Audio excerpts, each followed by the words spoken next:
Hello, welcome and greeting from CK Panache Home Care. I'm Dr. Surbhi, a homeopathic consultant. Friends, last video में मैंने आपसे low blood pressure that is hypotension के बारे में discuss किया था, उसके होम्योपैथिक के मेडिसिन के बारे में डिस्कस किया था। इस वीडियो में हम लोग high blood pressure that is hypotension पर डिस्कस करने वाले हैं।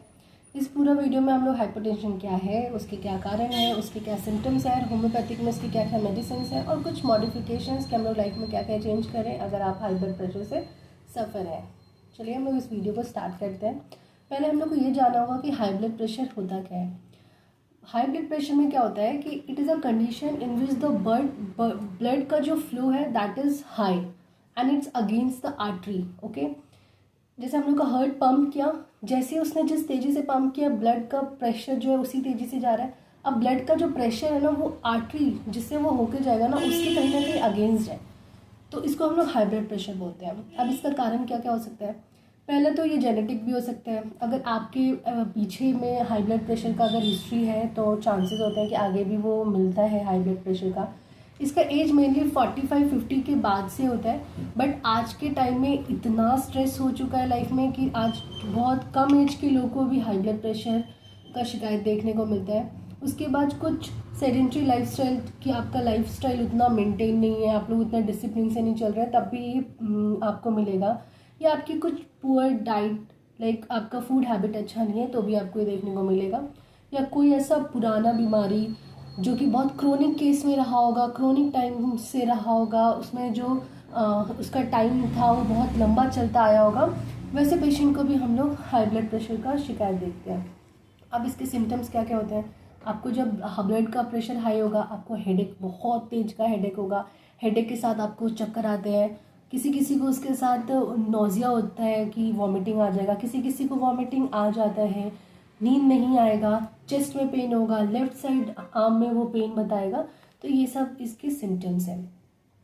अब मैं आपको ना हाइपरटेंशन के कुछ चीज़, हाइपरटेंशन ही नहीं बाकी ब्लड प्रेशर का एक नॉर्मल सा एक बात आपको मैं बताऊंगी। हम लोग का ब्लड प्रेशर का नॉर्मल रेंज कितना होता है, that is 120/80। That is 120 is a systolic and 80 is a diastolic. अब क्या है कि अगर कोई पेशेंट आता है ना, अगर उसका प्रेशर 130 हो जाएगा या नीचे वाला डायस्टोलिक 70 हो जाएगा तो वो लोगों को लगता है कि हम लोग का ब्लड प्रेशर बढ़ गया, हम लोग हाई बीपी वाले पेशेंट है। नहीं, 120 और by 80 is a normal. But अगर 130 है और नीचे वाला 70 है या नीचे वाला 90 है ऊपर वाला 110 है, it's okay, it's a elevated hypertension. +10 plus -10 is a normal. वो हो सकता है आप लोग इस बीच में कोई स्ट्रेस ले लिया हो, इसलिए वो थोड़ा फ्लक्चुएट करता है, तो इसमें कुछ घबराने की बात नहीं है। उसके बाद इसके 2 स्टेज आते हैं, दैट इज़ हाइपरटेंशन का एलिवेटेड पार्ट मैंने आपको बताया ब्लड प्रेशर का। नाउ हाइपरटेंशन के 2 स्टेजेस है, first one is stage 1 and stage 2। ठीक है, स्टेज 1 में क्या होता है ना, 130 से प्लस लाइक 130 to 145 सिस्टोलिक रहे या 150 तक भी चला जा रहा है अगर सिस्टोलिक है, और डायस्टोलिक 80 नॉर्मल होना चाहिए, वो 85-90 तक जा रहा है, 95 तक जा रहा है, तो वो स्टेज 1 में। इट मीन्स वो प्री केस में आ चुका है, प्री हाइपरटेंशन के केस में आ चुका है। और उस टाइम अगर आप होम्योपैथिक मेडिसिन स्टार्ट करते हैं तो it give you wonderful result आपको देखने को मिलेगा। ये प्री स्टेज में जो पेशेंट हाइपरटेंशन की तरफ जा रहे हैं वो प्री स्टेज पे आ चुके हैं, तो ये मेडिसिन वहाँ बहुत ही अच्छा काम करती हैं। उसके साथ आपको एलोपैथ की ज़रूरत नहीं पड़ेगी। अगर आप कोई मेडिसिन नहीं ले रहे थे और आप प्री केस में हैं तो आप लोग ये मेडिसिन बहुत इजीली लेंगे, जो कि मैं अभी आपको आगे डिस्कस करूँगी। फिर स्टेज 2 क्या होता है ना, like if your systolic is 160 plus and diastolic is 110 above, that is a high blood pressure and that is a crisis as well. ठीक है, वो एक तरह से बहुत ही ज़्यादा है। आप उसमें क्या है कि पेशेंट बहुत टाइम से मेडिसिन भी खा रहा है, तो मैं ये भी सजेस्ट नहीं करूँगी कि आप लोग मेडिसिन छोड़ें, नहीं छोड़ना है आपको। जब आप होम्योपैथिक स्टार्ट करते हैं तो आपको उसको भी चलाना है, उसके कुछ रूल्स हैं, क्योंकि क्या है कि आपका बॉडी उसमें बिल्कुल एडिक्टेड है। आप सडनली अगर मेडिसिन को छोड़ देंगे ना तो आपको वो बहुत गंदा कुछ इफेक्ट देगा, कुछ बहुत गंदा सिम्टम देगा जो कि आगे के लिए दिक्कत रहेगा। इसलिए आपको क्या करना है, जहाँ आप एक वीक में 7 गोली पर डे 1 गोली खा रहे हैं ना, वहाँ 7 से पहले 6 पे आइए, फिर 5 पे आइए, तब तक आपका जो होम्योपैथिक मेडिसिन है वो अपने बॉडी में वर्क स्टार्ट कर देगा, ठीक है।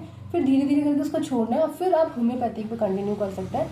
आपको होम्योपैथिक लेते हुए एलोपैथ नहीं छोड़ना है। अगर आप हाई ब्लड प्रेशर है 160 एंड 110 वाले पेशेंट अगर हैं तो, ठीक है।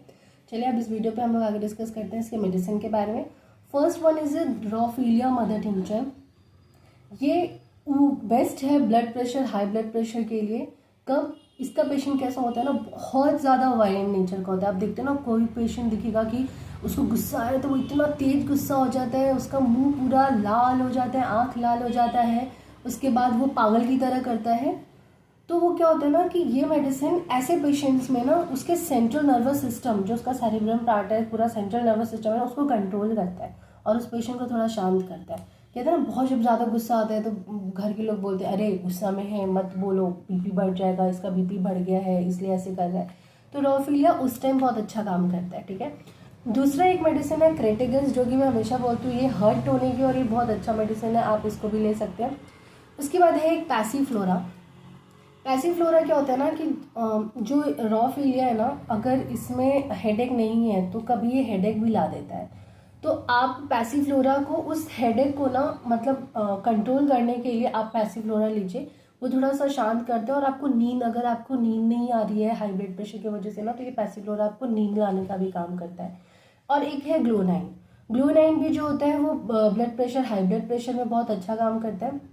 जहाँ पैल्पिटेशन ज़्यादा होने लगेगा, अभी भी बहुत ज़्यादा हाई हो गया है, पेशेंट बिल्कुल अनकंट्रोल हो रहा है, तो इस ग्लोनाइन को आप ले सकते हैं। इसका कॉम्बिनेशन आप बना सकते हैं। लाइक आप 100 ml का बॉटल ले लीजिए, ठीक है।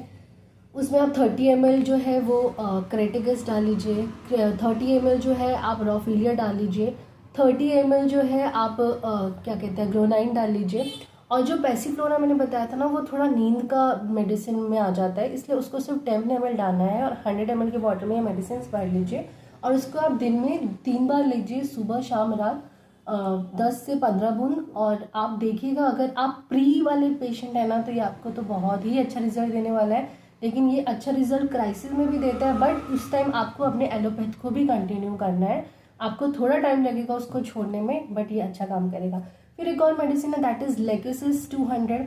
हाई ब्लड प्रेशर वाले पेशेंट को lachesis 200 in morning empty stomach 2 बूंद अपने टंग में रख लीजिए, सफिशिएंट आपके लिए, उससे ज़्यादा आपको नहीं लेना है। ये भी बहुत अच्छा आपको रिजल्ट देगा। लेकेसिस लेना ही लेना है ये सारे मेडिसिन के साथ, ठीक है। अब इसका हम कुछ मॉडिफिकेशन का बात करते हैं। आपको मॉडिफिकेशंस में क्या करना है, पहले तो आपको डाइट अच्छा लेना होगा। इट विल बी मस्ट कि आपका जो डाइट है वो फुल क्या कहते हैं अच्छे ग्रेन्स का, वेजिटेबल्स का, फ्रूट्स का होना चाहिए। प्रोटीन थोड़ा सा इंटेक आपको कम करना पड़ेगा। कम नहीं करना है, बहुत ज़्यादा भी नहीं लेना है, कम भी नहीं कर देना है, आपको बिल्कुल इक्वली देखना है कि ज़्यादा प्रोटीन का इंटेक ना हो। अपने सोडियम है, सैचुरेटेड फैट और एडिड शुगर आप कुछ भी चीज़ लेते हैं तो उसको आपको थोड़ा कम करना पड़ेगा, उसको अवॉइड करिए। अगर आप ज़्यादा हेल्दी हैं तो आप अपने वेट पे कंट्रोल करिए, एक्सरसाइज करिए। अगर आप स्मोकिंग अल्कोहल लेते हैं तो स्मोक और अल्कोहल पे कंजर्व करना बंद करिए, थोड़ा सा उसको कम करिए, क्योंकि ये भी कारण होता है हाई ब्लड प्रेशर का। स्ट्रेस कम लीजिए, बहुत स्ट्रेस का टाइम है तो स्ट्रेस को कोशिश करिए कि दूर रहिए। आप कुछ डीप ब्रीदिंग एक्सरसाइज कर सकते हैं, योगा कर सकते हैं, मेडिटेशन कर सकते हैं। ये सारे चीज़ें थी जो कि हाई ब्लड प्रेशर में आपको काम आएगी। बाकी मैं अपना एक शॉर्ट चैनल भी बनाऊंगी कि कौन सी होम रेमेडीज़ है जो कि हाई ब्लड प्रेशर में काम आती है, वो मैं बाद में इसको अपडेट करती हूँ। बाकी if you like this video please like and subscribe the channel. Thank you, stay healthy, stay connected.